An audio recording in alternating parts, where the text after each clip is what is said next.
ओम वसुदेव सुतं देवं कंसचाणूरमर्दनं देवकी परमानंदम कृष्णं वंदे जगद्गुरुं।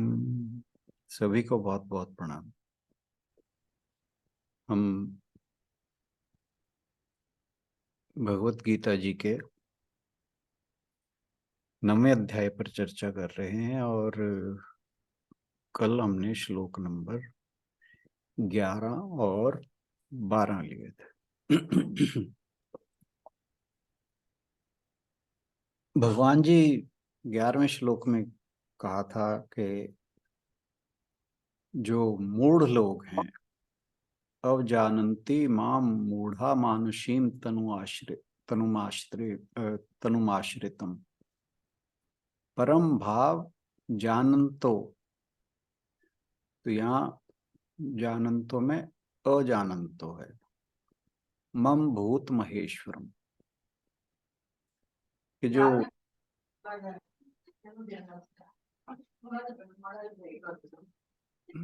ये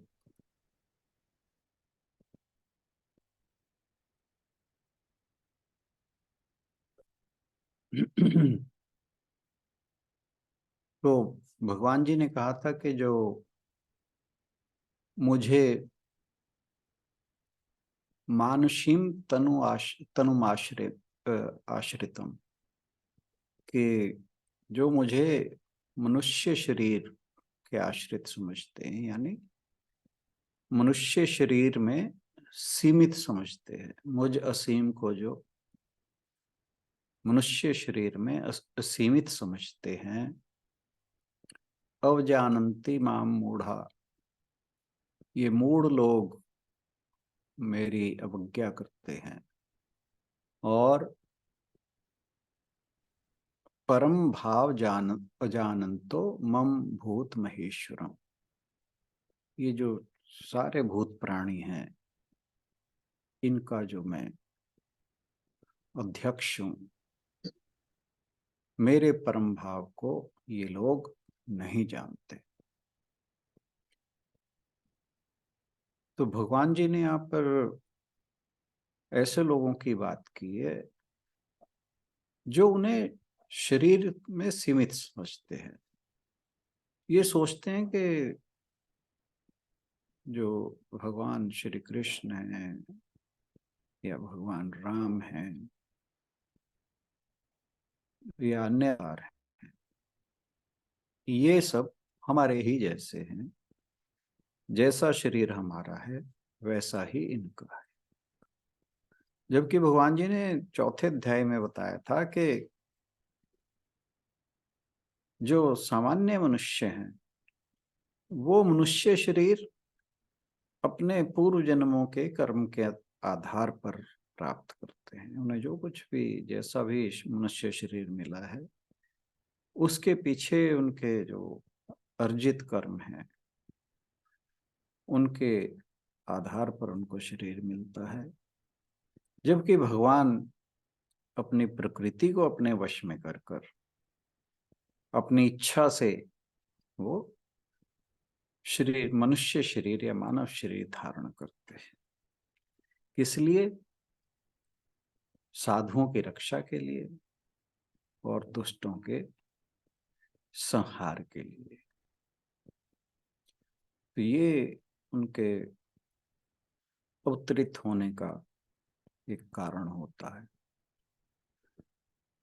और जो फिर श्लोक नंबर 12 में कहा, मोघाशा मोघ कर्माणो मोघ ज्ञाना विचेतसा।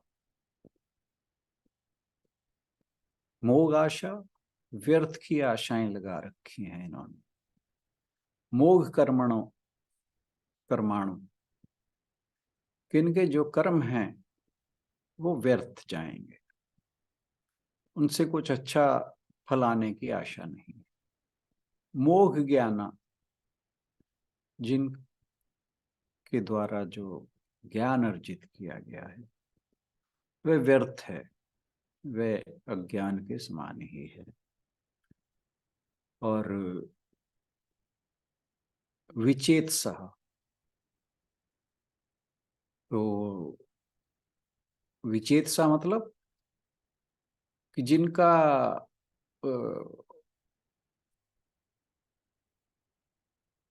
जो अविवेकी मनुष्य है।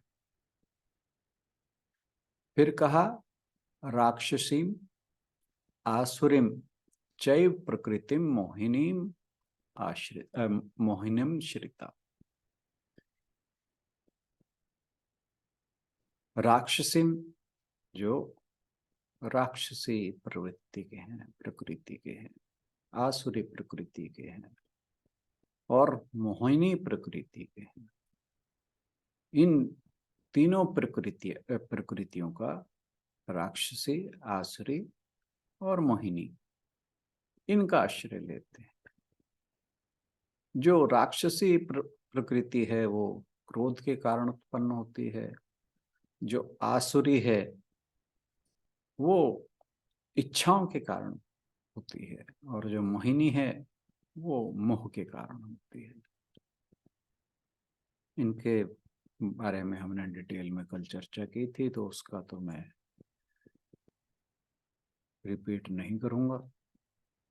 तो आज हम श्लोक नंबर 13 लेने जा रहे हैं, और 13 श्लोक नंबर, इससे पहले कि हम इस पर चर्चा करें, आशु बहन से अनुरोध के श्लोक पढ़ते हैं। जी सर। महात्मानस्तु मां पार्थ दैवीं प्रकृतिमाश्रिताः भजन्त्यनन्यमनसो ज्ञात्वा भूतादिमव्ययम्। परंतु हे पृथानंदन अर्जुन, दैवी प्रकृति के आश्रित मन वाले महात्मा लोग मुझे संपूर्ण प्राणियों का आदि और अविनाशी कारण समझकर मेरा अनन्य भाव से भजन करते हैं।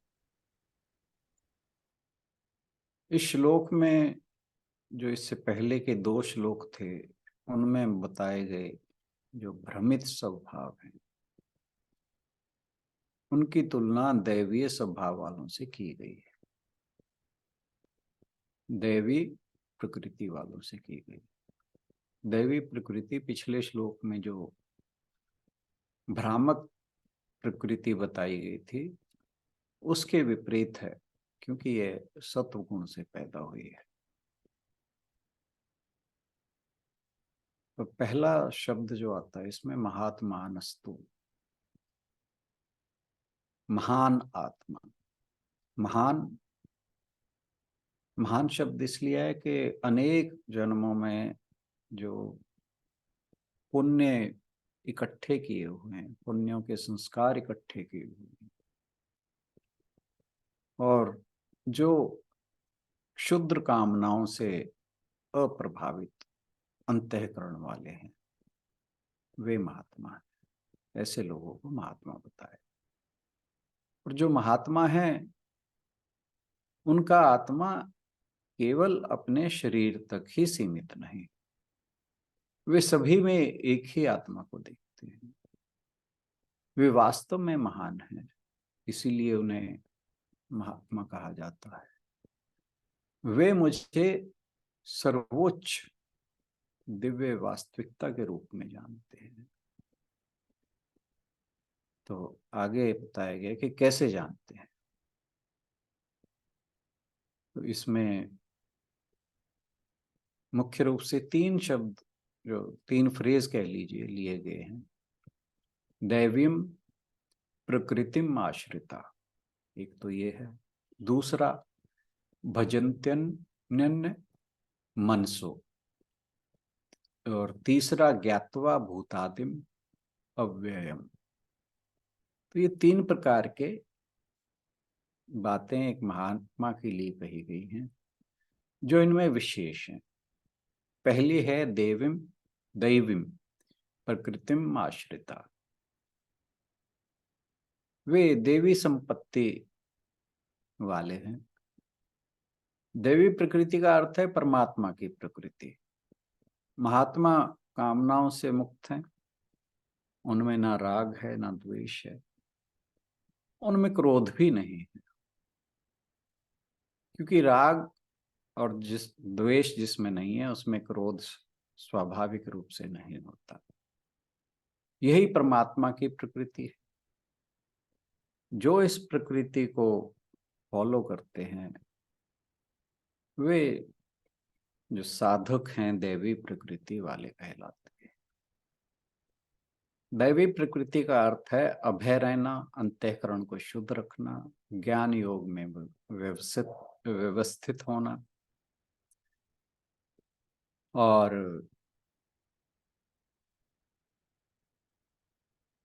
व्यवस्था का मतलब समय पर आसन, समय पर प्राणायाम, प्रत्याहार, ये सब करना, योगाभ्यास करना, समय पर श्रवण मनन निध्यासन आदि करना। दैवी प्रकृति हमारा स्वभाव है, राग द्वेष हमारा स्वभाव नहीं है। जो वीतरागता है ये कहीं से आती नहीं है, ये हमारा स्वभाव है, सदा से हमारे अंदर उपस्थित है। लेकिन होता क्या है कि राग द्वेष इसे आकर ढक लेते हैं। तो जो देवी प्रकृति है वो हमें कहीं से प्राप्त नहीं करनी, ये हमारा स्वभाव है, ये हमें स्वतः प्राप्त है। केवल राक्षसी, आसुरी और मोहनी प्रकृति को बस छोड़ना होता है। जब ये तीनों प्रकृतियां छूट जाती हैं तो दैवी प्रकृति अपने आप हमारे अंदर से प्रकट हो जाती है। क्योंकि नियम यह है कि जो कभी प्राप्त होता है वह छूटता भी है। यदि सदाचार अर्जित किया जाएगा तो वह कभी ना कभी छूट जाएगा। सदाचार शिष्टाचार नहीं है। शिष्टाचार जो है वो हमें प्राप्त करना होता है, उसका अभ्यास करना होता है। लेकिन सदाचार जो है वह आचरण है जो सत पर आश्रित है।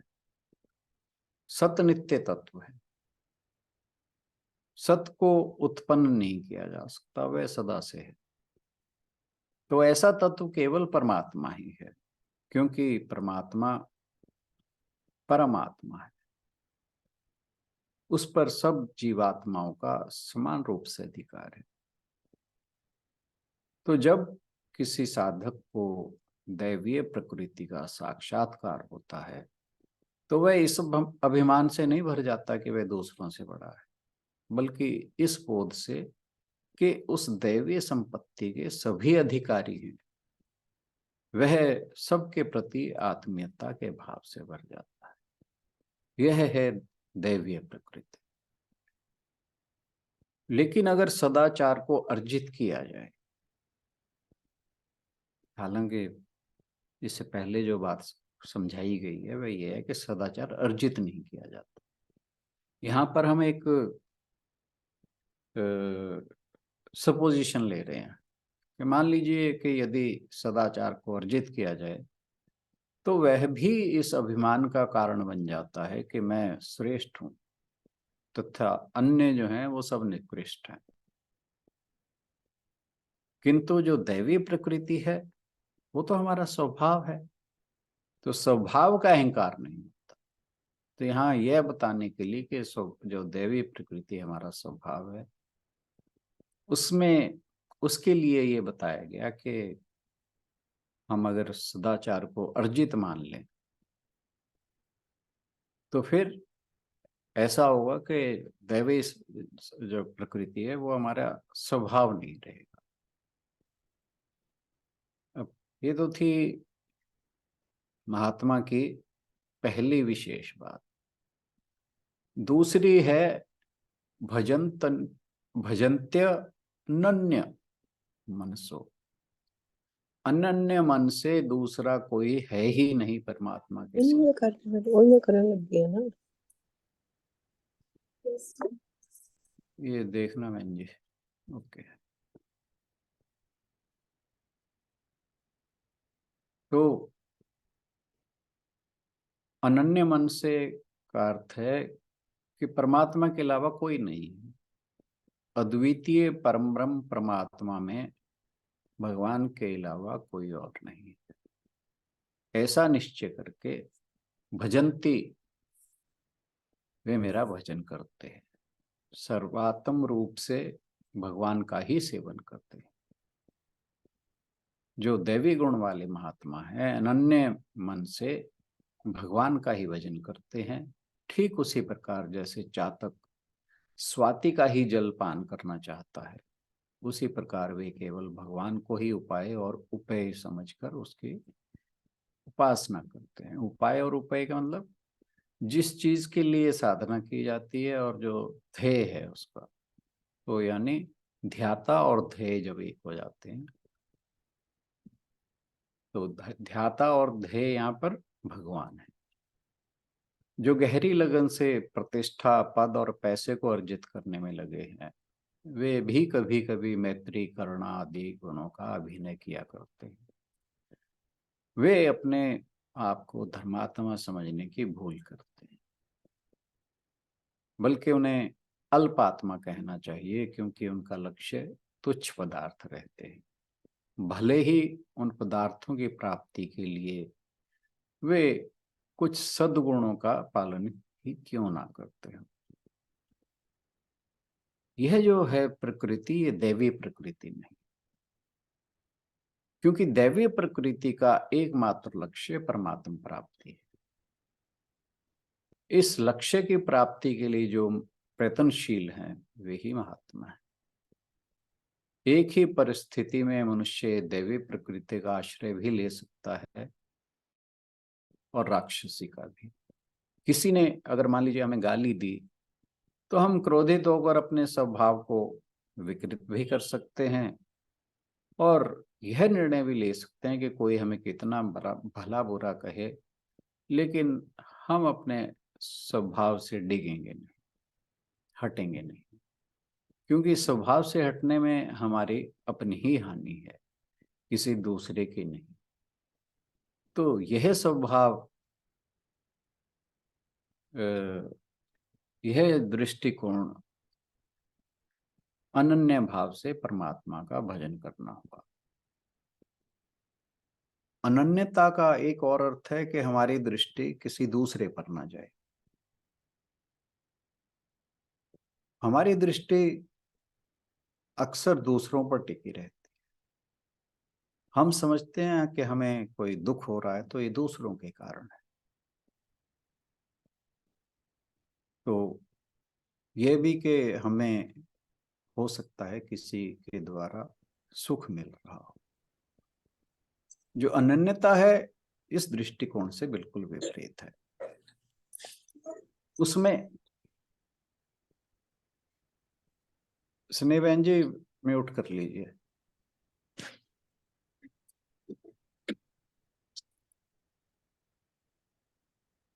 नहीं हुआ सर, मैं ट्राई कर रही हूँ, 1 मिनट प्लीज। मैंने दरवाजा बंद कर लिया, अब डिस्टरबेंस नहीं होगी।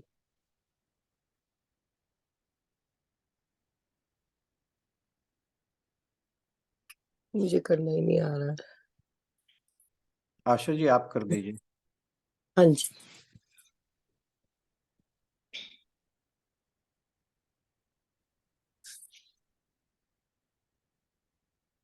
आशु जी हो गया, ठीक है।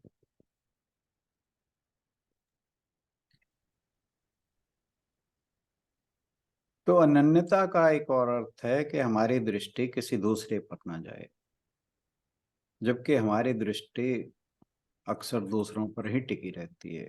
हमें कोई दुख हो रहा है तो हम उसका कारण दूसरों को समझते हैं, और कई बार हम सुख का भी कारण दूसरों को समझते हैं।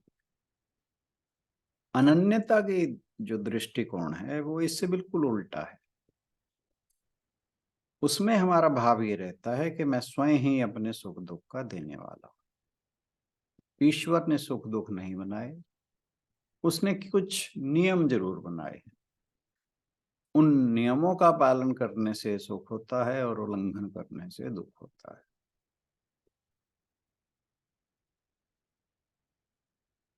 आप इसे ये ना समझना कि यहाँ पर कर्मों का प्रभाव नहीं, क्योंकि जब हम भगवान के नियमों का पालन कर रहे होते हैं तब भी हम कुछ कर्म कर रहे होते हैं, और उल्लंघन कर रहे होते हैं तब भी कर्म कर रहे होते हैं। वही कर्म जो है सुख दुख का कारण है। तो आप ये ना सोचना कि सुख दुख का कारण ये नियम है, ऐसा नहीं। नियमों का पालन करना या उल्लंघन करना हमारे हाथ में है, अतः हमारा सुख दुख भी हमारे ही हाथ में।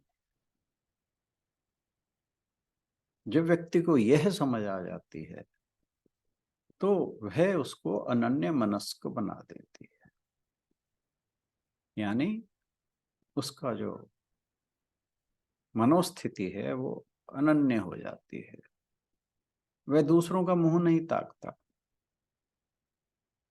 और यही जो है बहिर्मुखता से अंतर्मुखता की ओर होने की ओर अग्रसर होने का बिंदु है। यहीं से व्यक्ति बहिर्मुख होने से अंतर्मुख की ओर चलना शुरू हो जाता है, और अंतर्मुखता ही परमात्म प्राप्ति की ओर उठाया गया पहला कदम होती है। जैसे ही हम अंतर्मुखी होते हैं, हम उस स्रोत को जान लेते हैं जो संसार का आदि है और अव्यय है। संसार के सभी पदार्थ उत्पन्न और नष्ट होते हैं, किंतु चेतना का व्यय नहीं होता। वह संसार के आदि में भी है और अंत में भी। वह सारे परिवर्तनों के बीच निर्विकार बनी रहती है। अब तीसरी जो विशेषता है महात्मा की, वह है ज्ञात्वा भूतादिम अव्ययम। मुझे भूतादिम संपूर्ण ब्रह्मांड की उत्पत्ति और अव्ययम अविनाशी जानना। भूतादिम माने ये आकाश आदि पंच भूत के आदि में जो वस्तु रहती है और जो अविनाशी है उसको जानो। ज्ञात्वा का मतलब उसे जानो। आकाश आदि पंचभूत जो हैं उनके आदि में कौन है? उनके आदि में ईश्वर है। वे परोक्ष ईश्वर हैं, पर साक्षात यह देखने में आता है कि चाहे स्वप्न हो, चाहे सुषुप्ति हो, चाहे जागृत हो, सबके आदि में हमारी आत्मा ही रहती है। तो भूत आदिम जो कुछ स्पर्श शब्द रूप रस गंध और इनसे युक्त पदार्थ मालूम पड़ते हैं, इनके आदि में रहने वाला आत्मा मैं हूं। उसको अव्ययम ज्ञात्वा, उसको उस अविनाशी को ब्रह्म के रूप में जान लो। यही मेरा स्वभाव है। और जो महात्मा है वो इस बात को समझते हैं कि वह वास्तविकता कभी कभी मनुष्य के रूप में प्रकट होती है या अवतरित होती है, इसलिए वे आत्मा और सच्चाई से मेरी आराधना करते हैं। बुद्धिमान लोग जो दैवीय या सात्विक स्वभाव रखते हैं और आत्म संयम दया विश्वास पवित्रता आदि से संपन्न है, वे उसे सभी प्राणियों के मूल के रूप में जानते हैं। जैसे वे मिट्टी के द्वारा बनाई गई सभी आकृतियों का मूल मिट्टी को मानते हैं। मिट्टी के बर्तनों में व अन्य मिट्टी के बने पदार्थों में केवल मिट्टी ही दिखाई देती है। वे एकनिष्ठ भाव से उस ईश्वर की पूजा करते हैं। उनका पूरा जीवन ईश्वर की निरंतर आराधना बन जाता है, और इसीलिए वे महात्मा है। जब दैवी प्रकृति अर्थात उच्च सात्विक दृष्टिकोण प्रबल होता है तो सब कुछ सकारात्मक होता है, सब कुछ रचनात्मक होता है। उच्च और उच्चतर विकास, आध्यात्मिक विकास के पथ पर मनुष्य आगे बढ़ता है। लेकिन तमस और राजस, जिन्हें आसुरी प्रकृति कहा जाता है, जब ये प्रबल होती हैं तो व्यक्ति बिल्कुल सांसारिक, क्षुद्र मन वाला और झगड़ालू होता है। अक्सर किसी भी समाज में ऐसे लोग काफी संख्या में मिलते हैं। वे कुछ झगड़ा मोल लेना चाहते हैं, ऐसा करने के लिए किसी भी अवसर की प्रतीक्षा करते हैं। इस प्रकार के लोग राक्षसी और आसुरी प्रवृत्तियों से अत्यधिक नियंत्रित होते हैं। आसुरी प्रकृति के लोग जहाँ अहम चेतना को अपनी गतिविधियों का केंद्र बनाकर उसमें रहते हैं और अपने वास्तविक स्वभाव को भूलकर निष्फल संसार में खो जाते हैं। आंतरिक प्रकाश ही जीवन को स्वर्णिम सुख दे सकता है तथा इस संसार के भौतिक पदार्थों में आसक्ति मनुष्य को भटकाकर नष्ट कर देती है, पतन की ओर ले जाती है। महात्मा लोग जो संपूर्ण संसार को वासुदेव से व्याप्त समझते हैं, वे बड़े दुर्लभ हैं। भगवान मिल सकते हैं पर ये महात्मा लोग दुर्लभ हैं। भगवान ने स्वयं कहा है कि वासुदेवः सर्वमिति स महात्मा सुदुर्लभः। गोस्वामी तुलसीदास जी ने भी कहा है, पुण्य पुंज बिन मिलहि न संता। इन्होंने महात्मा के लक्षण बताते हुए लिखा है कि विषय अलंपट शील गुनाकर, पर दुख दुख सुख देखे पर, सम अभूतरिषु विमद विरागी, लोभामर्ष हर्ष भय त्यागी, कोमल चित्त दीनः पर दाया, मन बच करम मम भक्ति माया, सभी मान प्रद आपु अमानी, भरत प्राण सब ममते प्राणी, विगत काम मम नाम परायण, शांति बिरती विनति मुदितायन, शीतलता सरलता मतरी, द्विज पद प्रीति धर्म जनयत्री, निंदा स्तुति उभय ममता, निंदा स्तुति उभय सम ममता मम पज कंद, ते सज्जन मम प्राण प्रिय गुणम इंदर सुख पुंज। ये रामचरितमानस में तुलसीदास जी ने कहा है कि इस प्रकार के महात्मा सभी को भगवान समझकर सेवा करते हैं। कहते हैं कि एक बार रामानुजाचार्य विंध्याचल की तराई में रात को कहीं ठहरे हुए थे। भगवान जी उनकी परीक्षा लेने के लिए बड़ा कुरूप व्याध का रूप धारण करके अम्बा को अपनी पत्नी बनाकर उस जंगल में अर्धरात्रि के समय टहल रहे थे। भीलनी के रूप में अम्बा ने अपने पति देव से कहा, मैं प्यासी मर रही हूँ, आप जरा पानी ला दीजिए। इस पर व्याध ने कहा कि इस आधी रात में मैं कहीं नहीं जा सकता हूँ, तो मरो अथवा जियो।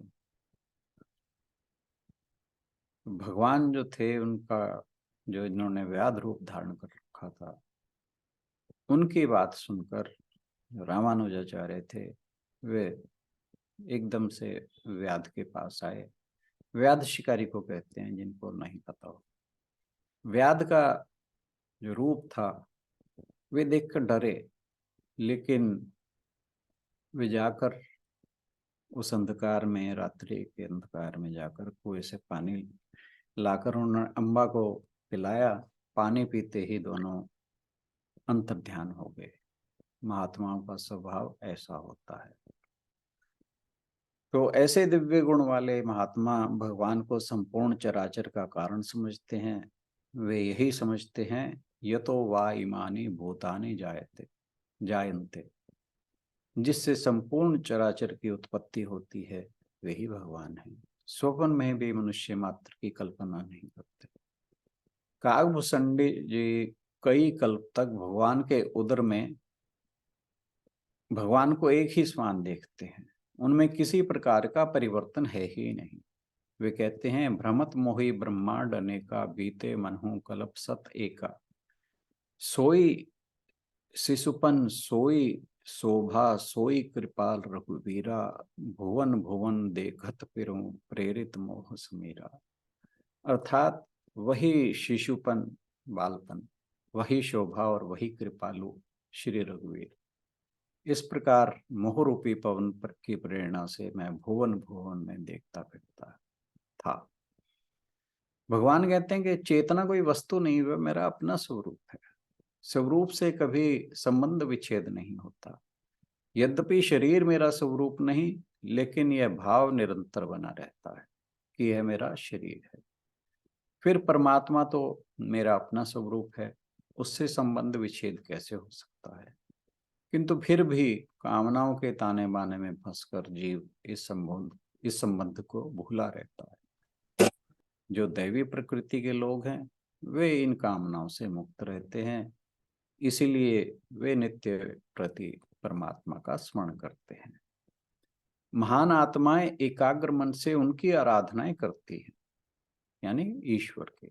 भले ही ईश्वर का उन्हें अनुभव हो गया हो, भले ही वे उसे अपने भीतर देखते हों और जानते हों कि सब कुछ वही है, फिर भी वे उसकी पूजा, उसको स्मरण करना कभी नहीं बंद करते।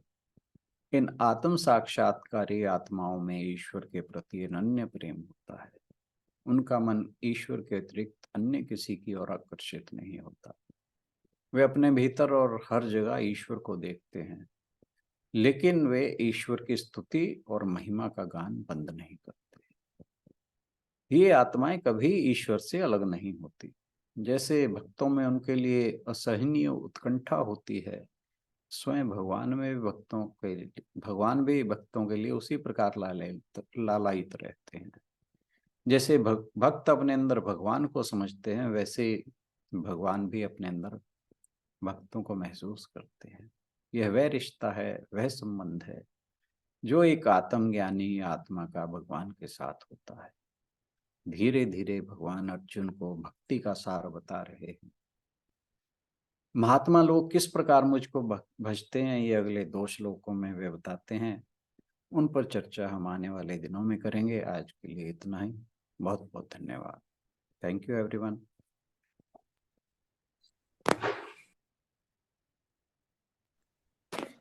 Good morning ma'am, good afternoon ma'am.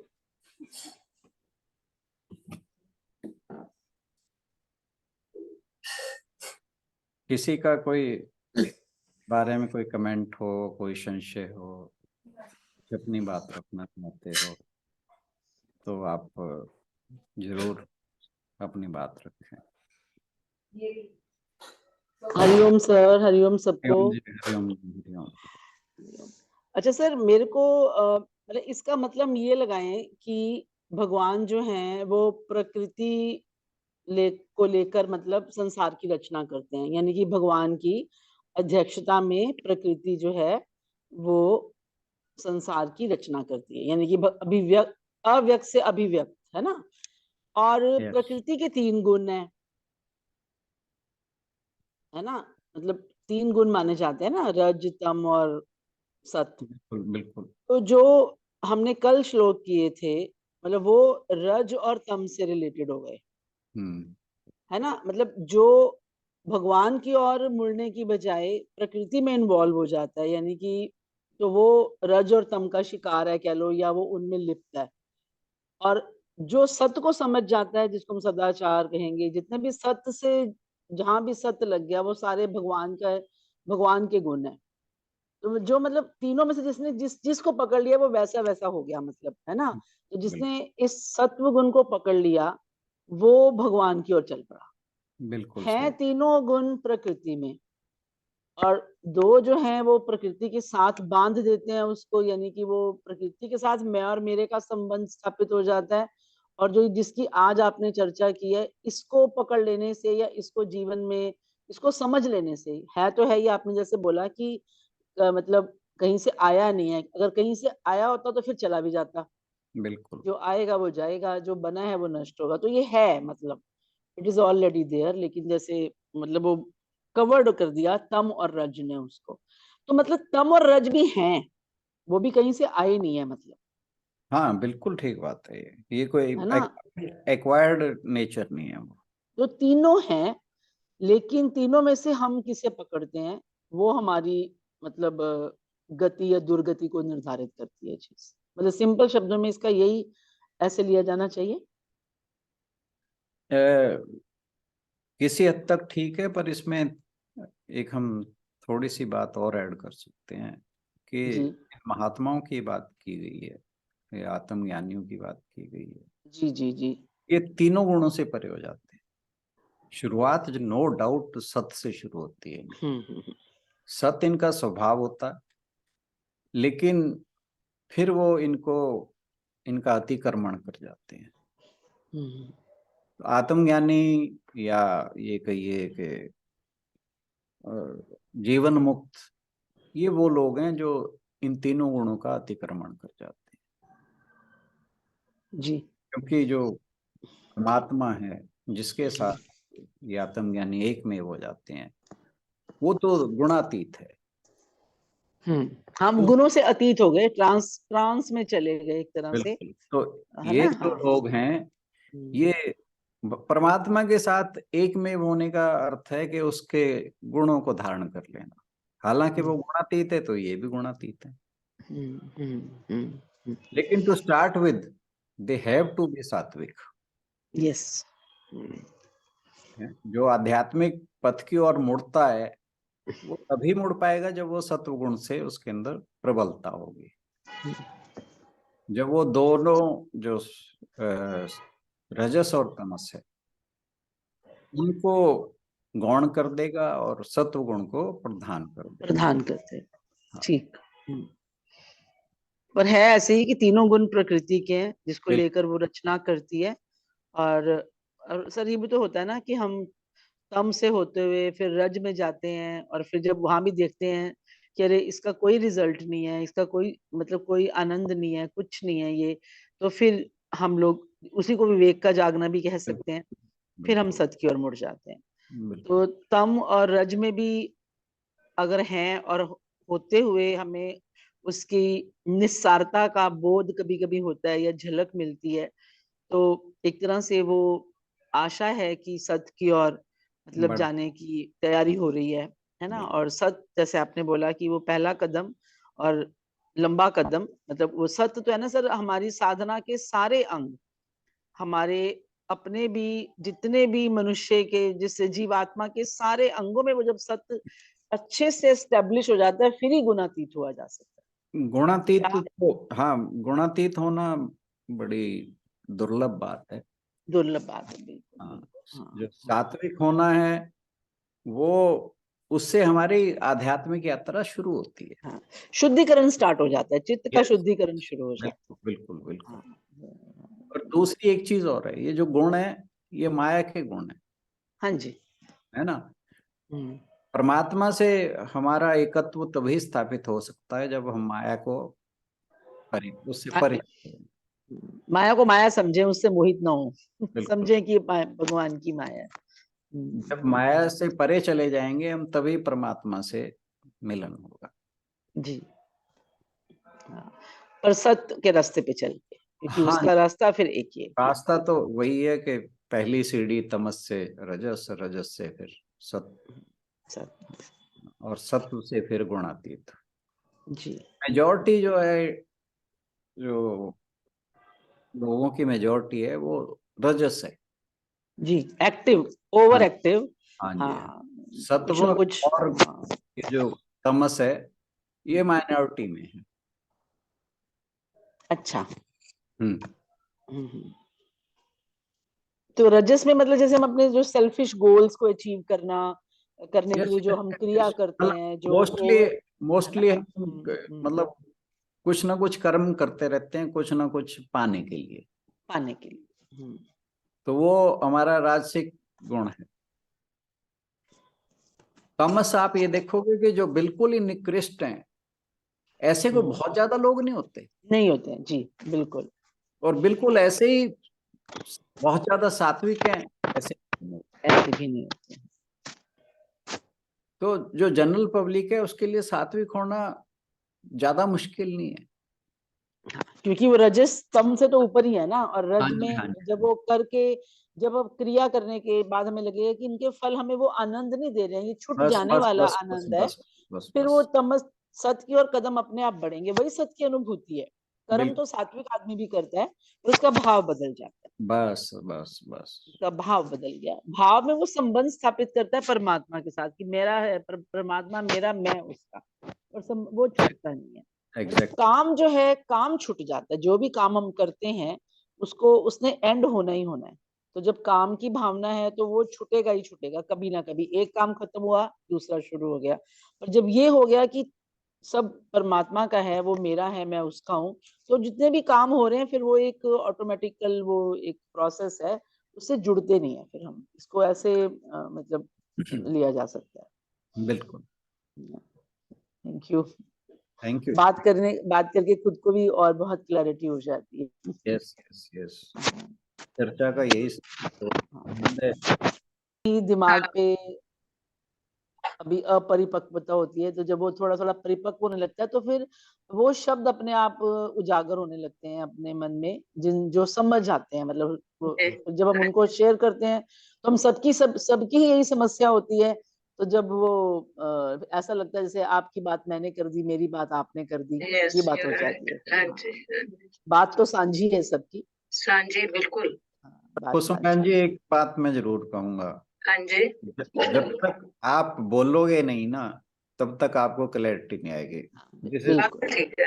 हाँ, बात ठीक है सर आपकी। ये मेरी, मतलब आप कह लीजिए कि मेरी कन्विक्शन है कि जब तक आप नहीं बोलोगे, जब तक आप चर्चा में पार्टिसिपेट नहीं करोगे, तब तक आपको, ठीक है, आप जब सुनेंगे ना आपको बहुत अच्छा लगेगा, बड़ा ही अच्छा लगता है, और इसमें हो रहा है क्लियर। पर आप जब डिस्कशन हुई तो और ज्यादा हुआ।